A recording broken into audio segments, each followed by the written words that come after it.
Gojo एक फ्रेंडलेस बम है जो दुनिया से कटकर घर पर अपनी डॉल्स के लिए सस कॉस्प्लेस बनाने के लिए होज को अवॉइड करता है। लेकिन जब सबसे पॉपुलर कॉस्प्लेयर गर्ल को उसकी ड्रेस मेकिंग स्किल्स के बारे में पता चलता है तो वह उसे अपने लिए कॉस्प्लेस बनाने को कहती है और उसे नॉटी मेथड से बदला चुकाने का वादा करती है।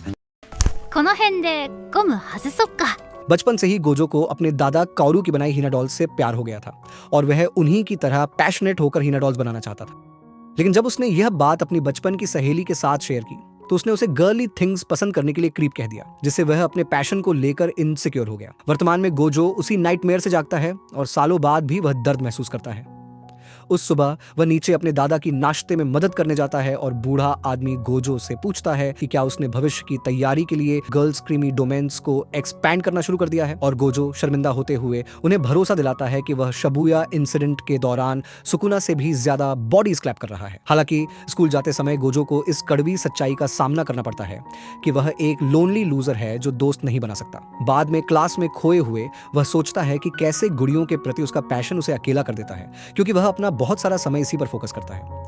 अचानक मरिन नाम की एक ब्लॉन्ड गर्ल उड़ते हुए आती है और गलती से उसका सिर गोजो के डेस्क से टकरा जाता है। उसकी सहेलियां तुरंत उसे देखने आती हैं, लेकिन वह गोजो की ओर मुड़ती है और डिस्टर्बेंस के लिए माफी मांगती है, जबकि गोजो इस बात से फ्लस्टर्ड हो जाता है कि वह उससे बात भी कर रही है। बाद में मरिन और उसकी सहेलियां कल हुई किसी बात पर गॉसिप करती हैं, जहां किसी सिंप ने मरिन को रिजर्व करने और उसके मेलन्स मिंगल करने की कोशिश की। लेकिन जब उसने मरिन के एनीमे प्रेम का मजाक उड़ाया तो उसने उसे स्मॉल पिकल लूजर कहकर रोस्ट कर दिया। उसकी सहेलियां में सवाल करती हैं कि क्या वह बहुत कठोर थी, लेकिन मरिन अपनी बात पर अड़ी रहती है कि वह उन लोगों को बर्दाश्त नहीं कर सकती जो दूसरों के इंटरेस्ट का मजाक उड़ाते हैं। पास से यह बातचीत सुनकर गोजो खुद को इससे रिलेट करने लगता है।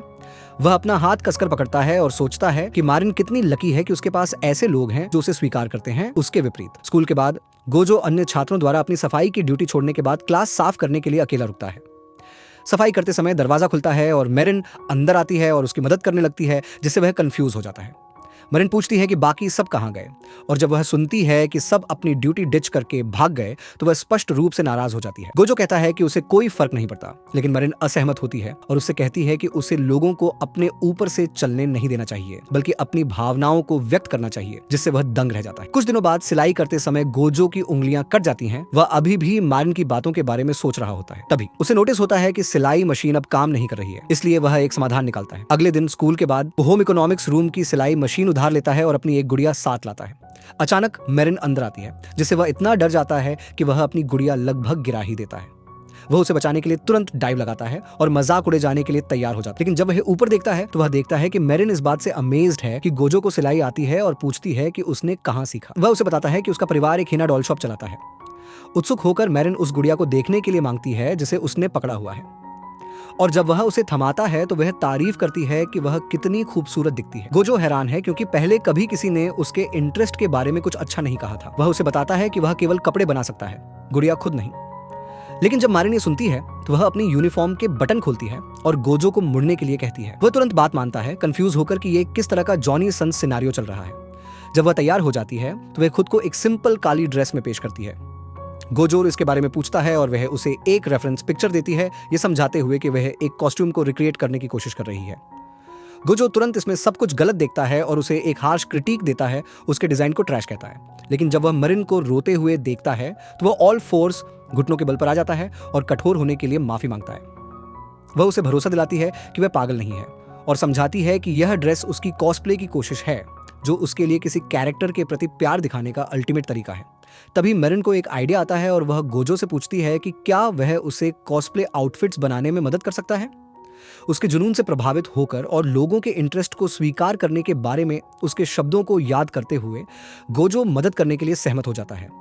मेरिन रोमांचित हो जाती है और खुशी से झूमने लगती है, जबकि गोजो देखता है हैरान होकर कि उसे उसके जैसा कोई कनेक्शन मिल गया है। जैसे जैसे वे बात करते रहते हैं, मेरिन उस कैरेक्टर का खुलासा करती है जिसे वह कॉस्प्ले करना चाहती है, जो एक ऐसे गेम का कैरेक्टर है जहां लड़कियां लड़कों द्वारा क्रीम की जाती हैं और हैप्पी नॉइजेस निकालती हैं। गोजो मरिन से वह दोहराने के लिए कहता है जो उसने अभी कहा था, और वह गर्व से पुष्टि करती है कि वह एक गून लविंग डिजेनरेट है जो ऐसे गेम खेलती है जहां step mom gets passed around. मरिन उसे बताती है कि यह एक डेटिंग सिम है जो एक ऐसे लड़के के बारे में है जो गेंगिस खान के बॉडी काउंट से भी ज्यादा लड़कियों को क्लैप करता है। और जबकि गोजो तालमेल बिठाने की पूरी कोशिश करता है, वह खोया हुआ है क्योंकि उसने वास्तव में कभी कोई गेम नहीं खेला है। उसे लगता है कि वह उसके साथ मजाक कर रही है जब तक कि वह उसके चेहरे पर गंभीर एक्सप्रेशन नहीं देखता। मरीन अपने पसंदीदा कैरेक्टर शिजुकू के बारे में बताने लगती है और कैसे वह बनना चाहती है। गोजो दंग है कि एक लड़की इस तरह के गेम्स में भी रुचि ले सकती है, लेकिन मरान जोर देकर कहती है इससे कोई फर्क नहीं पड़ता कि आप लड़के हैं या लड़की, जब तक आप बंद दरवाजे के पीछे इसका आनंद ले सकते हैं। उसके शब्द गोजो को उस समय की याद दिलाते हैं जब उसकी बचपन की दोस्त ने उसे गर्ली स्टफ पसंद करने के लिए अपमानित किया था और बिना किसी हिचकिचाहट के वह मदद करने के लिए सहमत हो जाता है। वे शुरू करने की तैयारी करते हैं और मैरिन निर्देशों से भरी एक किताब निकालती है। वह हैरान है कि उसके पास अपने जुनून के लिए एक गाइड बुक है, लेकिन जल्दी ही समझ जाता है कि वह कितनी डम है कि वह निर्देशों का पालन करने में असमर्थ है। फिर गोजो उसे बताता है कि शुरू करने से पहले उसे उसके मेजरमेंट्स की आवश्यकता होगी, लेकिन चूंकि पहले ही देर हो चुकी है, वे इसे सोमवार को करने के लिए सहमत होते हैं। हालांकि अगले दिन दरवाजे की घंटी बजती है और जब गोजो दरवाजा खोलता है तो वह मैरिन को वहां खड़ा देखकर दंग रह जाता है। वह पूछता है कि उसे कैसे पता चला कि वह कहां रहता है, और वह कैजुअली बताती है कि उसने उसका नाम गूगल किया और फिर रात भर झाड़ियों में कैंप किया। गोजो स्पष्ट रूप से घबराया हुआ है, लेकिन वह उसे केक से विचलित करती है और ऐसे अंदर आती है जैसे वह उस जगह की मालिक हो। वह सीधे उसके कमरे में जाती है और जब वह उसके ब्रश देखती है तो वह एक ऐसी पोजीशन में आ जाती है जिससे गोजो का स्लिम जिम शुद्ध को फैट जिम में बदलना चाहता है, लेकिन वह अपनी क्रीमी अर्जेट्स को जल्दी से दफनाने में कामयाब हो जाता है। फिर वह उसे बताती है कि उन्हें उसके मेजरमेंट्स लेने से शुरुआत करनी चाहिए, लेकिन गोजो लाल हो जाता है और सुझाव देता है कि वह किसी और को ढूंढ ले, ये समझाते हुए कि किताब कहती है कि उसे उसके अंडरवियर में मापना होगा। मारिन कैजुअली अपनी शर्ट के बटन खोलकर दिखाती है कि उसने नीचे स्विमवियर पहना हुआ है, ये कहते हुए कि यह कोई बड़ी बात नहीं है। बिना किसी विकल्प के गोजो एक गहरी सांस लेता है और उसके सिर के माप से शुरू करता है। किसी भी आकस्मिक संपर्क से बचने के लिए अपने हाथों को स्थिर रखने की कोशिश करता है और मरिन उसकी मदद करने के लिए अपनी आंखें बंद रखने के लिए सहमत होती है।